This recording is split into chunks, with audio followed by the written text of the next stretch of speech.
Welcome to Life So Far. I'm Rich Bryant and I sit down with everyday people from all different backgrounds to hear the wisdom and stories from their life so far. Thank you so much for stopping by and I really hope you enjoy this next conversation.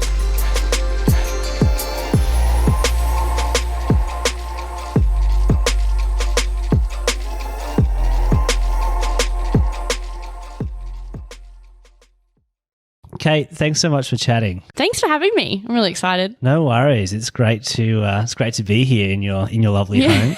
Thank you. Air conditioning's on. We're good. Let's jump into it. What's the best piece of advice you've ever received? Well, the best piece of advice would probably be do one thing really well rather than many things poorly. Okay. Yeah. So like not a jack of all trades. Yes. Or focus not all your attention, but I think my personality, I like to squirrel a lot and do many different things. And so I start projects or start things like, just random things and I never finish them. And so,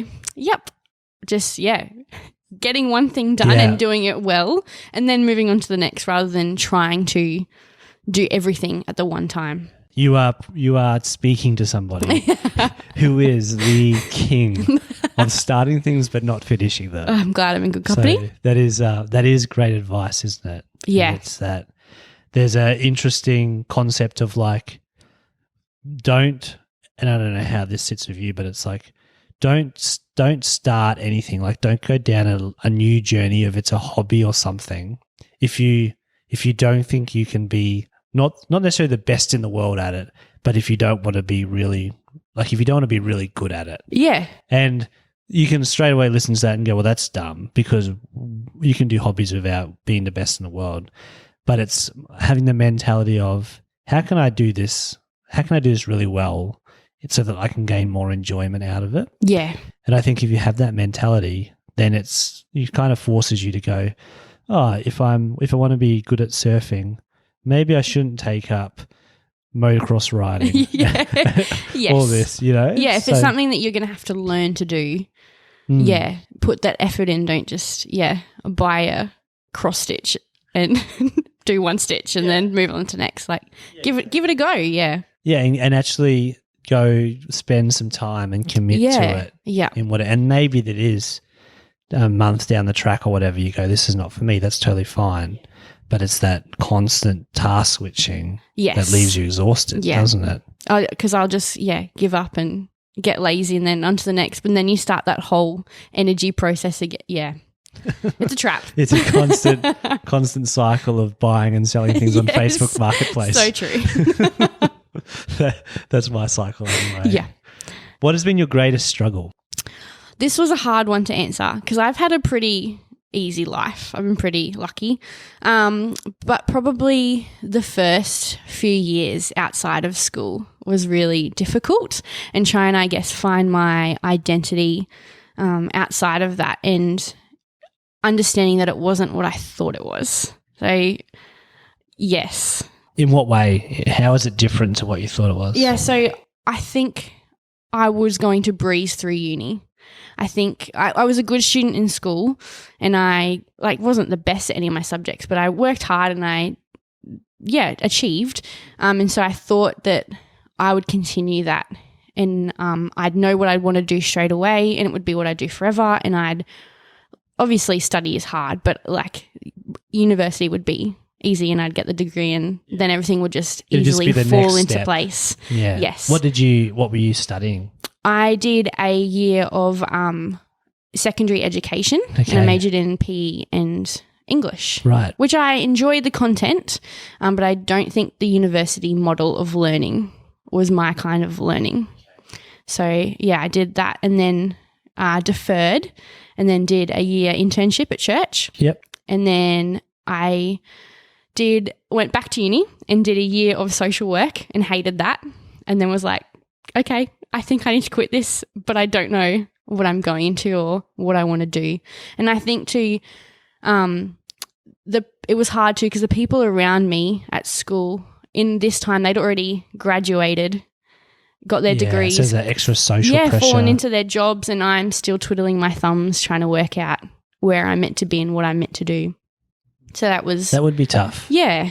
But do you think you've found where you want to be now? Yeah. I think I found that happy medium. So I'm a teacher aide in a primary school. So I'm not teaching them per se, but providing that learning and that scaffolding. But also being a teacher aide means you kind of work with kids mostly who have learning difficulties or disabilities. So then that kind of falls into that social work kind of line of caring for those people. And that's cool, isn't it? Coming alongside them. So that even that social work, even though you hated it. Yes. I hated the red tape. Right. What do you mean social by that? work. I just in my 1 year of experience at uni, I just felt like I would want to do all those things in that role and the red tape of the government and all that kind of stuff. Like the bureaucracy. Yeah, just kind of get in the way. And obviously some of it needs to be there. It just wasn't where I knew that my heart wouldn't be happy in that spot. Yeah. If that makes sense. But it's you mentioned that now that you're doing teacher aiding, and it is, you kind of alongside a lot of those kids with learning difficulties, and you can kind of have a bit more of a like a relationship, so you get to know them. Yeah, definitely. That do you think that there were some of the things that you learnt in social work in your course at all, or anything you've taken that and been able to use them? Probably from my year of teaching degree, but also just from my years of ministry, I guess too. In through church. That internship. That. And kids ministry, youth ministry, just building those relationships and it's amazing, isn't it? How it all comes out in the wash. Sort of thing, like in those times, I'm sure there was real heartache and going, what am I going to do? Like, well, I don't want to do this. I've quit this. Why am I so lost when everyone else around me seems to have it so straightforward? But good on you for having the guts. Thank you. To go, you know what, this is not for me. I need to quit. Because a lot of people would go, well, I'm here now. Especially when on the social work thing, this is my second time at uni. I've got to do something. You're now 4 years down the track, or however long that is, 3 or 4. Yeah. That's a lot harder than so good on you for doing that and trusting that there is light at the end of the tunnel, sort of thing. So it's really cool. Thank you. Good stuff. What's been your happiest moment? As cliche as it sounds, so far in life, my wedding day. Yep. Yeah. It was a pretty good day. Yeah. The weather was nice. Worked out well. Yeah, it was good. It was pre-COVID. So Nelson turned up. Yeah. I think he even shed a tear or two. So it was just a win. But it was a really happy day. When did you get married? April 2018. Okay. So how long was that? That's almost coming up 2 to years. 3. Up to 3 years. Yeah. That's good. That's a nice amount of time being married now. Still enjoying marriage? Yes. For the most part. That's That's good. It has its ups and downs. Yeah. Well, that's good. That's not cliche at all. Like it was funny, I was talking to somebody else, and because that word cliche comes a lot when you ask some of these questions. Like they're cliche for a reason. It's because people say them all the time. True. Because most times cliches are true, aren't they, I think? Yeah. So that's really cool. I think most times they're true, but that's not important right now in this conversation. How do you want to be remembered, or what legacy do you want to leave? That's a big one. Yeah. I want to be remembered as a generous person. And I don't think that will ever be financially generous. I mean, in small little ways, but I don't think I'm ever going to be able to buy a house for someone or get rid of someone's debt, that kind of stuff. But just in my time or my energy, and being able to listen to people and just being generous in whatever way I can be. And that's really cool. That's it's something as well that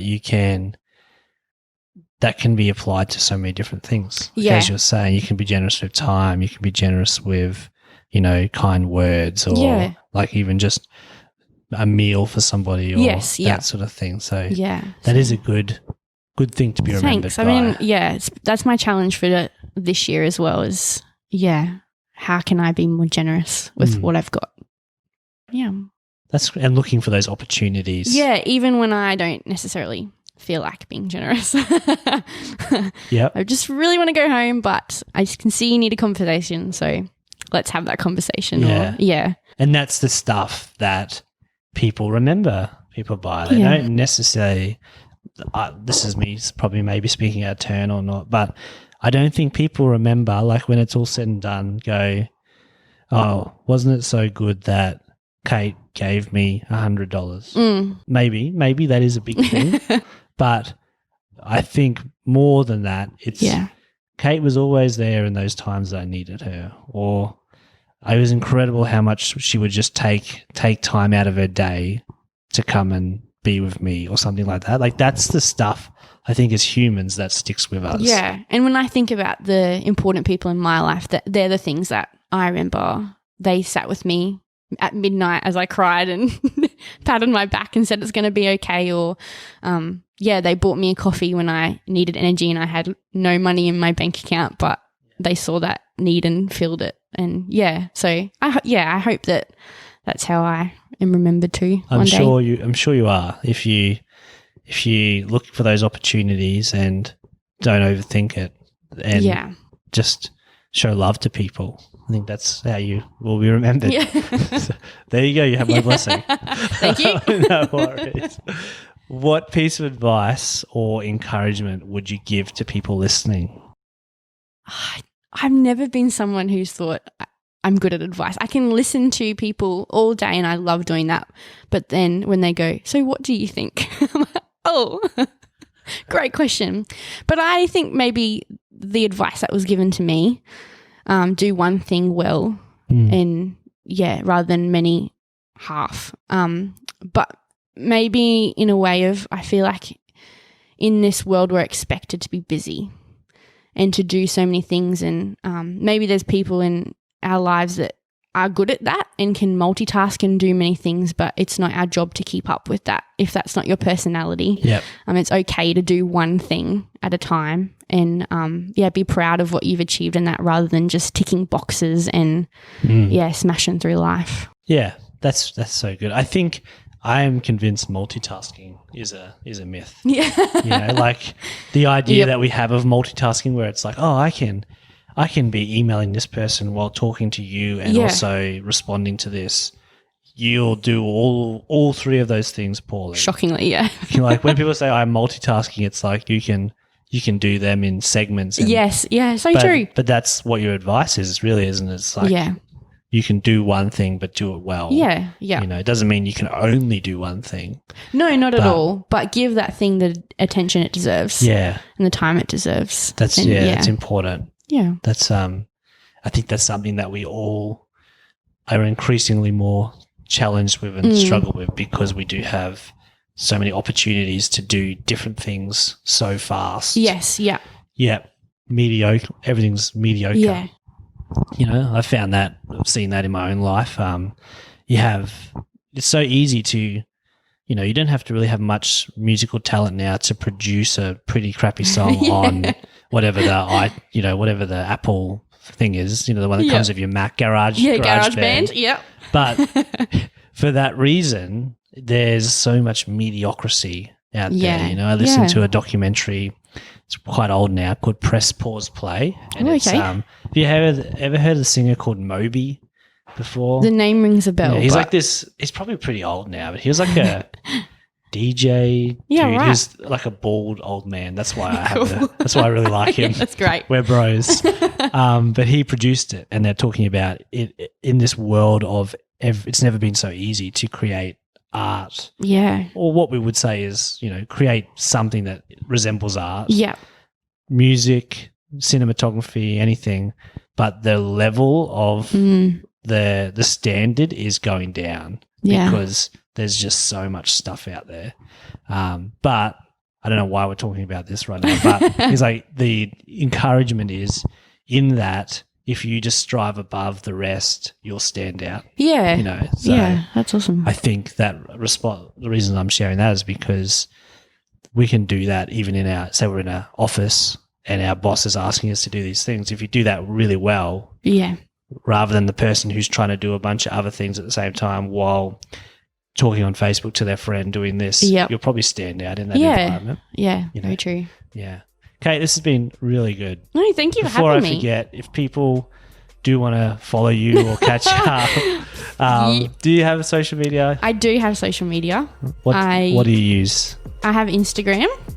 Where would people find you? I think it's at Kate_Lauren95. Okay.